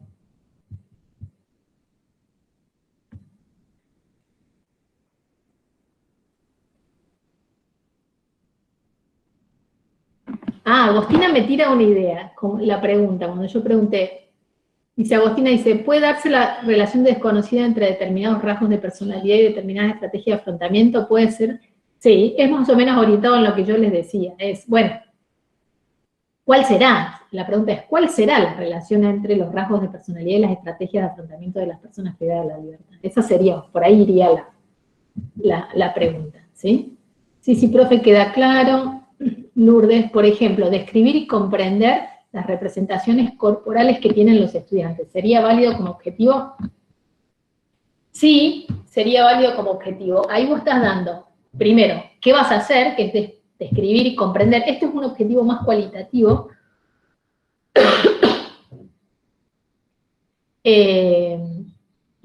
Por lo de comprenderlo, digo. Si solo dijera describir las representaciones corporales que tienen los estudiantes, bla, bla, bla, bla, bla, sería un objetivo válido cuantitativo, porque las representaciones corporales podría operacionalizarlas cuantitativamente. Cuando yo hablo de niveles de comprensión analítica, siempre son palabras más asociadas a las investigaciones cualitativas, donde lo que se intenta son comprender a veces procesos, ¿sí?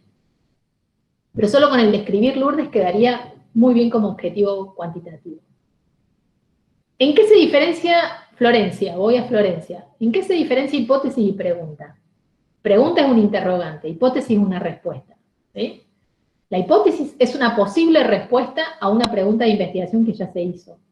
Y la hipótesis se arma a partir del resultado, la respuesta, que han tenido otras investigaciones a interrogantes que se hicieron originalmente.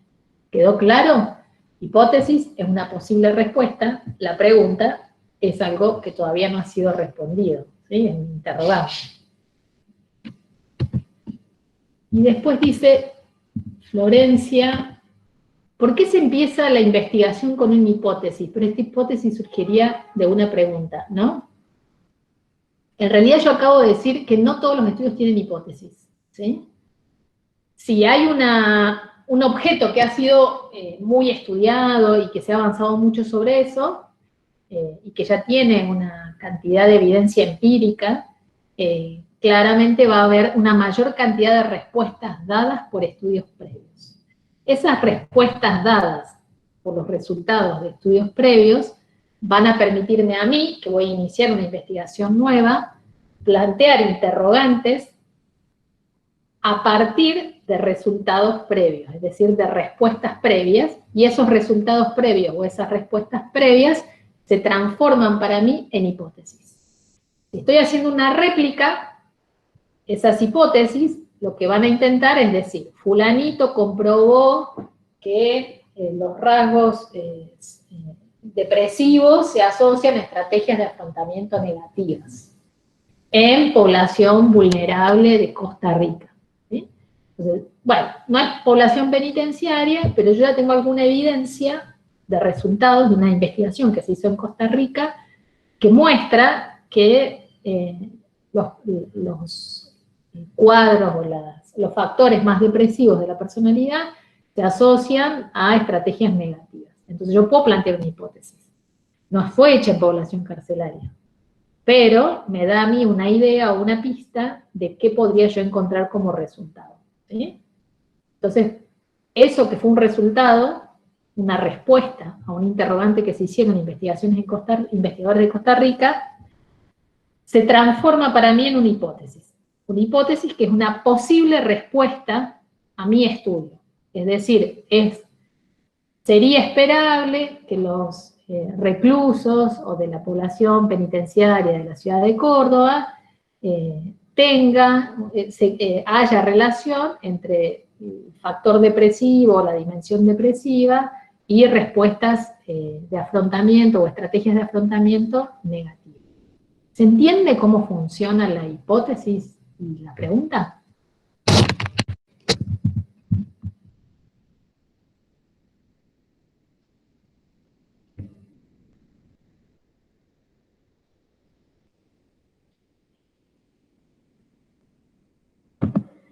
Magali dice, detallar la relevancia del sentimiento de pertenencia al grupo frente al rendimiento deportivo. El detallar no es una palabra que se usa en general para plantear interrogantes. La interrogante va directo, Magali. Es analizar o estudiar la relevancia, y lo de relevancia, ya la investigación dirá si es relevante o no. Las preguntas no hacen valoraciones. Seguramente el interrogante ahí sería estudiar el sentimiento de pertenencia a un grupo y el rendimiento deportivo de los jugadores en deportes de equipo o grupales. Así sería, ¿sí? ¿Por qué? Porque yo no agrego qué valor va a adquirir la variable. Eso en todo caso ya es más propio de la hipótesis, ¿sí? La pregunta establece la relación entre los términos o qué quiero hacer con esos términos, pero no si uno va a ser más importante que otro, si otro va a ser menos importante. Y tampoco hablo de las personas integrantes de cada grupo o de cada jugador integrante del grupo. Ahí la categoría es grupo, ¿sí? Claramente vos lo vas a estudiar en cada uno de los jugadores, pero la categoría es grupal, ¿sí? ¿Se entiende lo de las hipótesis? Que le agradece a Juan, entiendo.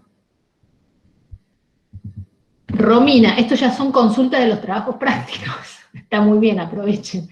Nuestro trabajo de investigación va a basarse en un metaanálisis que nos acerque a la... Ah, no, me da un ejemplo. Muy bien, Romina. No sé si me da un ejemplo o es su estudio, su proyecto. Metaanálisis que nos acerque a la respuesta. Ay, no entendí, Romina. En ese caso, llegamos a hacer una hipótesis. Ah, Juan contestó. Los metaanálisis también pueden contar con hipótesis, sí.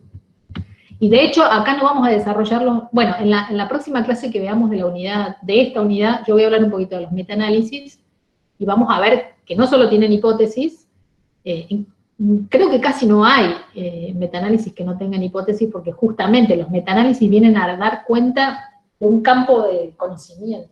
Entonces, tienen hipótesis, tienen pruebas de hipótesis, tienen indicadores cuantitativos específicos para poder avanzar. Julieta, hoy profe, ¿qué dice? Julieta dice, Profe, hoy termina no, hoy no voy a terminar de dar este tema, no creo. Y aparte porque antes de terminar el tema, yo quería que Vicky, que está conectada, les cuente a ustedes empíricamente cómo ha sido su proceso por el cual ella llega a construir su proyecto, su propuesta de investigación. Pero déjenme avanzar un toque más, porque quiero darle la palabra a Vicky. Bueno, entonces, y esto no me pasa, ¿por qué no me pasa? Bueno, entonces, los 3 elementos del problema de investigación son las preguntas, la justificación del estudio y los objetivos. ¿Estamos? Bueno, para cerrar todo lo que tiene que ver con problema de investigación, ¿cómo valoramos la importancia de ese problema de investigación? Bueno, conveniencia, ya hablamos, relevancia social, también lo hablamos, implicaciones prácticas que va a tener, el valor teórico y la utilidad metodológica. ¿Todo esto debe dar cuenta un proyecto de investigación? No, son aspectos para valorar la importancia. Proyectos de investigación a veces cumplen con más de un requisito de estos, y hay proyectos que los cumplen todos y hay proyectos que cumplen algunos, ¿sí? Es para que ustedes tengan en cuenta elementos que los orienten a si el estudio que está pensando contribuye o no a alguna de estas instancias. Además de valorar la importancia, también deben tener en cuenta algo que yo ya les dije, que son los recursos financieros, los humanos y los materiales, a los fines de valorar las implicancias, la factibilidad del trabajo. ¿Sí? Bueno, yo quería que Vicky hizo tesis de grado al igual que ustedes, hizo tesis de maestría y ahora está haciendo su tesis de doctorado. Entonces yo quería que ella les cuente un poco desde su propia experiencia cómo ha sido este proceso de afinar o estructurar un problema de investigación. Vicky, ¿estás ahí? Sí, hola Silvina. Bueno, les cuento un poco cómo fue sobre todo el proyecto doctoral, creo que es lo que tengo más, que es más reciente, y cómo fui estructurando ese problema de investigación. ¿Me ven bien ahí? Porque a veces Sí, perfecto. Bueno, básicamente quería como transmitir la idea que no fue algo espontáneo, ¿no? Que no es algo que uno se levanta un día y dice, bueno, esto es mi problema de investigación, ya lo tengo armado. Sino que es un proceso, como mencionaba Silvina, de mucha toma de decisiones y de mucho intercambio. Y también es muy importante conocer el estado del arte sobre lo que uno quiere estudiar, ¿sí? Entonces, en ese sentido, creo que mi primera inquietud y lo primero que le dije a mi directora fue que me gustaban los temas de ambiente. Eso ya más o menos lo tenía un poco claro porque había ya participado en algunos estudios en referencia a eso. Pero, bueno, esto de temas de ambiente es muy amplio. Entonces, empezamos a ver por dónde ir. En ese sentido, mi formación básicamente es desde la psicología, soy psicóloga y también he estudiado algunos temas en relación a políticas públicas, lo cual como quería empezar a combinar algo en relación a como aportar a algún tema ambiental, ¿sí? Tanto desde la psicología como desde mi formación más en políticas públicas. Entonces, bueno, empezamos a hacer un recorte, ¿sí? Empezamos a buscar bibliografía, empezamos también a contactarnos con personas que tienen experiencia, ¿sí? en estos temas, y también algo que me parecía como súper importante, que también lo mencionó Silvina, que tiene que ver con la relevancia social. O sea, eso creo que era también, siempre lo tuve como muy claro, que lo que empezar a hacer o empezar a preguntarme, tuviese algún tipo de relevancia social. Bueno, en esto de temas ambientales empezamos a recordar, empezamos a por ejemplo, no iba a estudiar los índices de contaminación del aire porque creo que no tenía mucho a aportar en ese sentido, entonces dije, bueno, sí, puedo aportar desde estudiar los comportamientos, estudiar las tomas de decisiones que tenían que ver con el ambiente, y empezamos a acercarnos, a adentrarnos un poco más todavía y decir, bueno, decisiones específicas, ¿sí?, de consumo sustentable. Esas decisiones, ¿no?, de consumo sustentable pueden ser también múltiples. Y en la literatura lo que recuperamos es como que hay 3 grandes áreas que tienen mayor impacto ambiental, ¿no? Una es todo lo que tiene que ver con el consumo de alimentos, otra tiene que ver con el consumo en el hogar, por ejemplo, es la energía y el consumo de energía, el consumo de agua, y también lo que es la movilidad. Esas 3 grandes áreas tienen mayor impacto en el ambiente, es decir, se relacionado con mayores emisiones de carbono. En ese sentido, estas tomas de decisiones a mí me resultaron mucho más interesante estudiar específicamente estas decisiones en estas 3 grandes áreas, y dejar de lado por fuera otras, por ejemplo, que tienen que ver con las decisiones de, no sé, por ejemplo, que tienen que ver con la vestimenta, ¿sí? Eso lo dejamos de lado. Entonces ahí ya empezamos a hacer como distintos recortes.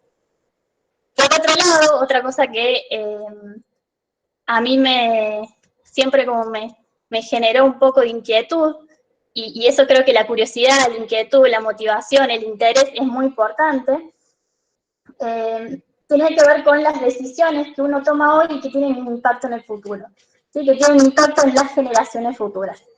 Entonces empezamos también a recuperar bibliografía sobre esto, y había un tema que estaba como poco estudiado, pero había cuestiones, había planteamientos teóricos, pero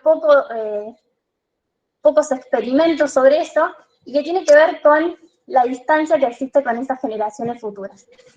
Entonces, en una combinación, creo que fue una combinación de muchos factores, terminamos como planteando como objeto como problema de investigación, es cómo reducir, ¿sí?, estas distancias que existe con las generaciones futuras para tomar hoy decisiones más sustentables en el presente, ¿sí? Eso lo marcamos en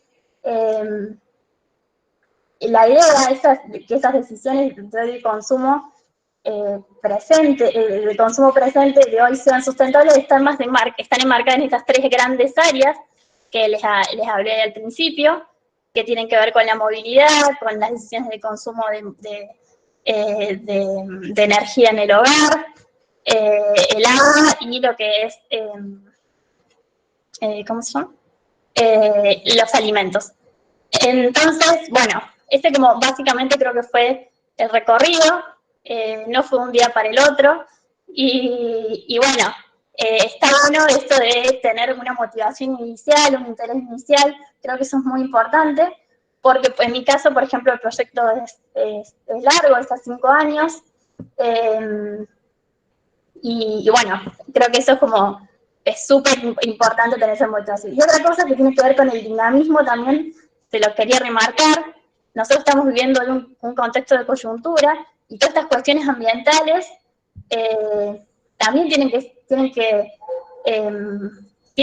hay un impacto, ¿sí?, sobre las cuestiones ambientales, sobre cómo pensamos las decisiones sustentables en este contexto, y tampoco podemos ser ajenos a eso actualmente. Entonces, se van a tener que realizar ajustes en lo que fue pensar el proyecto inicial.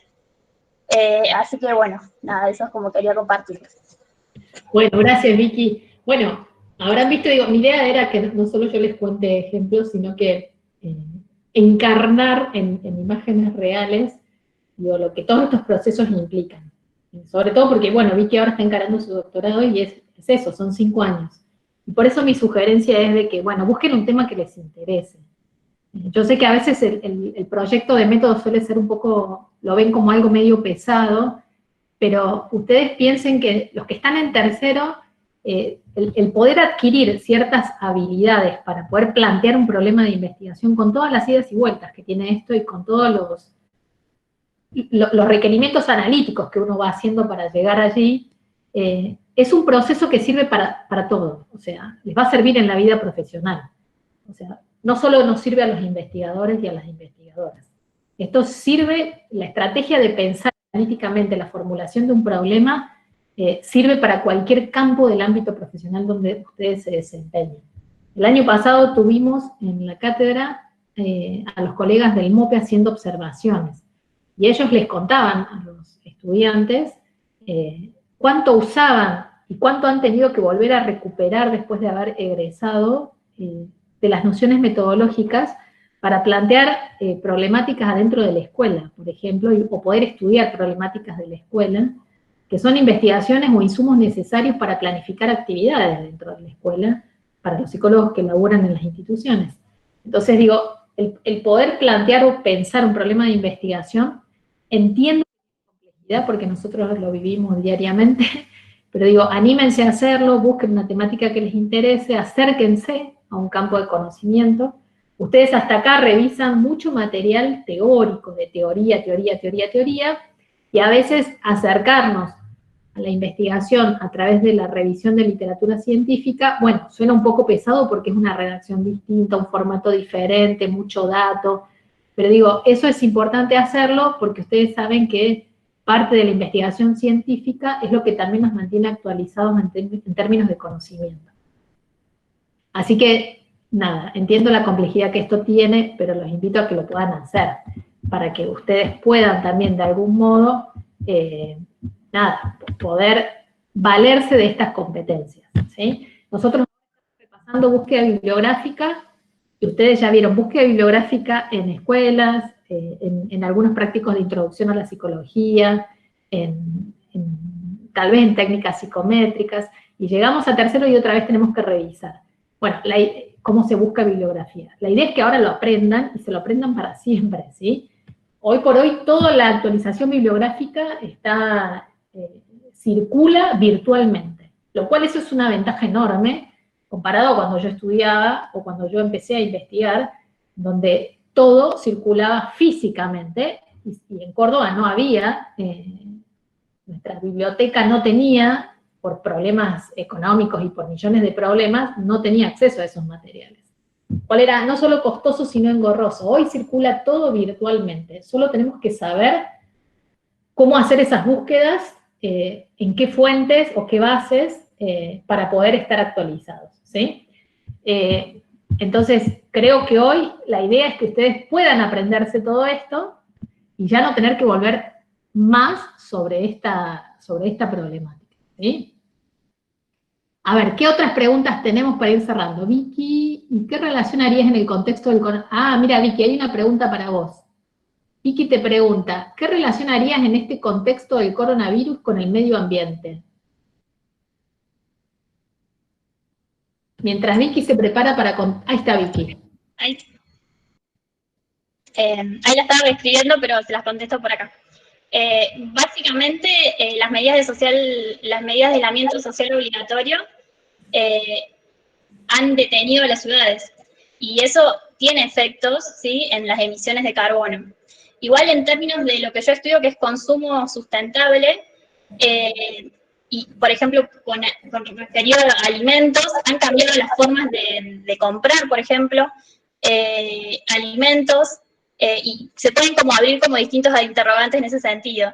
Con respecto a los usos en el hogar, ¿sí?, de tanto de la energía, el consumo de energía y agua, mi hipótesis es como que eso ha aumentado en el hogar, pero ha disminuido en otros espacios, ¿sí? Entonces, me parece como que se pueden generar distintas como líneas en ese sentido. Y después, no sé si han visto ustedes en los periódicos que, por ejemplo, se muestra que hay ciudades que han aparecido distintos animales que antes no estaban, entonces cuestiones de biodiversidad están cambiando. Y bueno, es un momento como para reflexionar sobre eso y ponerse a como pensar también líneas de investigación en ese sentido. Gracias, Vicky. Milagros dice, profe, me quedó una duda en cuanto a la diapo 2, ¿los procesos recursivos son exclusivamente en las investigaciones cualitativas? Sí. Los cuantitativos son secuenciales y lineales, Milagros. Los cualitativos son recursivos, ¿sí? Pero ya vamos a avanzar en el desarrollo de esta unidad y vamos a llegar a los cualitativos.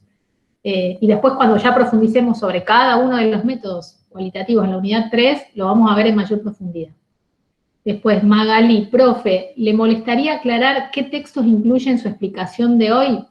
Bueno, todos los de Hernández Sampieri, que están en el programa, son los que se incluyen básicamente. Después, hay filminas de interrogantes, preguntas que yo les he incluido que no están en ninguno de los textos. Eso es para que ustedes los usen y para que, digamos, puedan tener algunos recursos para ayudarse en el desarrollo de la propuesta de investigación, pero no están necesariamente en un texto, ¿sí? Hasta donde desarrollé hoy y hasta donde vamos a desarrollar, que es Quali, son todos los textos de Hernández Sampieri, que están en el programa detallados, ¿sí? Después dice, Juan, ya aclaró. Miriam, muy bien, Miriam, sí, hay que conocer cómo buscar y cómo establecer criterios para la búsqueda de información. Gente, de verdad, no tienen que olvidarse, esa competencia deben adquirirla y no se la deben olvidar jamás. En todo caso, ustedes saben que nuestra profesión es sumamente dinámica, no terminamos de estudiar el día que nos recibimos, esto sigue y sigue y sigue y sigue, sea el ámbito profesional, académico o científico en el que se desempeñan, seguimos estudiando y actualizándonos, por lo tanto es importante dominar el tema de la búsqueda y de leer materiales actualizados. Y también amigarse con las distintas formas de la comunicación de la ciencia y del conocimiento científico. El conocimiento científico puede venir en formato de teorías, textos, libros, que es lo que ustedes están más adaptados a leer, pero también otra forma es el tema de la comunicación en artículos científicos. Y deben tener competencia para hacerlo porque nuestro título dice que estamos habilitados y adquirimos esa competencia. Entonces, hay que amigarse con esas formas a los fines de poder acercarse a lo último que se produce. Un texto lleva entre 5 y 7 años hasta su publicación, con lo cual cuando sale publicado, todo lo que está allí ya tiene cierta antigüedad. Con lo cual, digo, la literatura que tiene menor cantidad de tiempo de producción y comunicación es la literatura que se publica a través de revistas. Entonces, es importante poder acceder a ese conocimiento y no generar fobia a la literatura científica o de comunicación de la ciencia, ¿sí? Hoy, a su vez, se han generado otras formas de comunicar el conocimiento, que es a través de la divulgación científica. Se supone que nosotros somos expertos, así que podríamos acceder sin necesidad de divulgación, pero también existen otras formas de comunicación y que también son importantes ver. Bueno, en la próxima clase, el próximo jueves, vamos a seguir con esto. Vamos a ver un poco de cómo, marco teórico, algo de búsqueda bibliográfica, y cerramos con Quali. Y como seguramente tendremos tiempo, empezaremos a ver los distintos tipos de estudios, Qualis y Quantis, que han definido algunos autores, o clasificaciones que han definido algunos autores, ¿sí? Freya, profe, una pregunta, perdón, que no tenga relación con el tema de la materia. Toda mi vida yo tenía entendido que después de la acreditación del grado, el siguiente paso es la maestría y consecuentemente el doctorado, siendo la maestría requisito de este. Sin embargo, he visto en distintas facultades, no estoy segura si en la nuestra, que muchos estudiantes después de la carrera de grado acceden al doctorado. Esto no entiendo. ¿Cómo se fundamenta y cómo funciona? Freya, no, acá en Argentina, en algunos países sí, hay como, empezás una maestría y al finalizar esa maestría das continuidad al doctorado. En nuestro país no es así. En nuestra disciplina no es así. Y podés terminar el grado e iniciar el doctorado. De hecho, yo no tengo, un solo de mis becarios hizo maestría previa. Todos los demás becarios que yo he tenido, que ya hoy son doctores y algunos investigadores, han pasado del grado a la formación doctoral. Vicky sí hizo maestría, que está acá con nosotros, pero no por una obligación, sino por una inquietud particular. Estimo yo, Vicky, ¿sí? Que fue así. Pero no hay una normativa que diga que uno debe hacer el grado, maestría y doctorado. Aparte porque la maestría y el doctorado tienen fines de formación diferentes. Las maestrías pueden ser académicas o profesionales.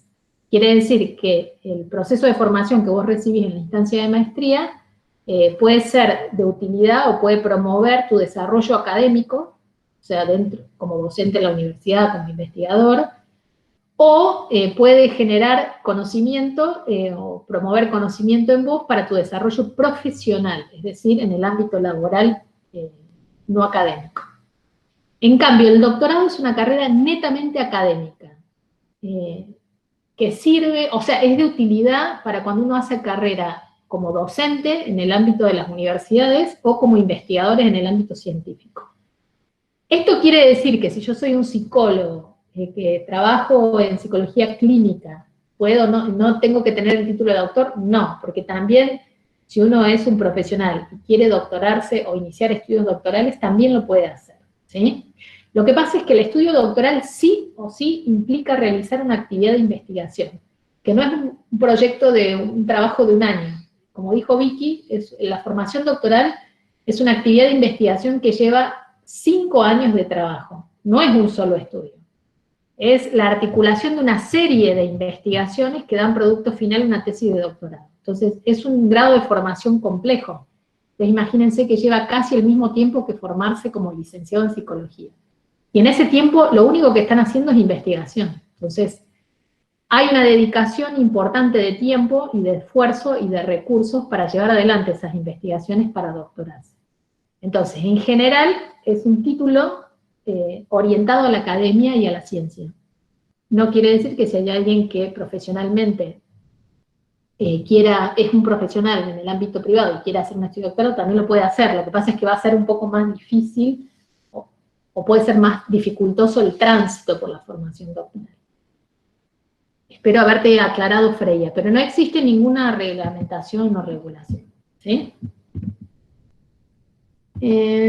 Profe, a la tarde va a dar la clase hasta la misma parte. Sí, lo haría así para coordinar y que no avancen unos más que otros. Bueno, profe Godoy ya había contestado. Genial, muchas gracias. Freya, sí, todo claro, profe. Bueno, son las 12, así que ahora vamos a cortar y recuerden, la clase que viene seguimos con marco teórico, objeto de estudio en la investigación cualitativa, y empezamos a avanzar sobre el último tramo de esta unidad, que son la clasificación de los tipos de estudio. ¿Estamos? A la tarde doy lo mismo, así no avanzamos más en uno que en otro. Bueno, nos vemos el próximo jueves. Bueno, creo que ha andado bien esta conexión, así que eso me deja un poco más tranquila de que podemos dar clases por acá. A veces no es tan fluido como presencial, pero creo que ha funcionado dentro de todo bastante bien. Les mando un abrazo, cuídense, cuiden a los suyos, quédense en casa todos los que puedan, y nos vemos el próximo jueves. Chau.